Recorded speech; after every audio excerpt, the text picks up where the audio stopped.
បងប្អូនអើយពណ៌សកំម៉ៃបាទចូលស្តុកថ្មីអីរៀបចំរួចរាល់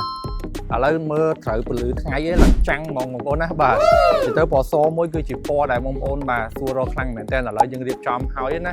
នឹងហើយមួយគ្រឿងនេះគឺឆ្នាំ2013ប្រភេទសោចាក់អញ្ចឹងមួយគ្រឿងនេះគឺយើងបានបំពាក់ជាមួយនឹងគុជបាទនេះគុជ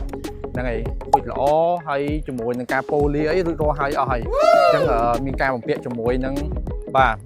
មញ៉េ Android ក៏ដូចជាបិទ UV ហើយដែរបើយើងមើលសភាពខាងក្នុងគឺបាទថ្មីស្អាតពលឹកពលងតែម្ដងទៅលើសាច់ជ័រអីហ្នឹងហើយការរៀបចំគឺយើងធានាពីកថាអូតូយើងបាទជូនដល់បងប្អូន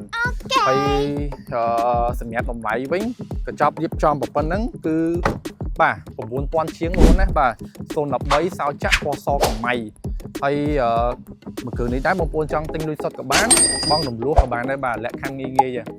ទៅបងប្អូនមកមើលឡានបើកតេស្តហើយជជែកតម្លៃជាមួយខ្ញុំបាទហើយយើងនឹងប្រឹក្សាជូនបងប្អូនបាទនិយាយទៅមកមើលឡានហើយបាទមិនទាន់គិតថាយកឥឡូវក៏អាច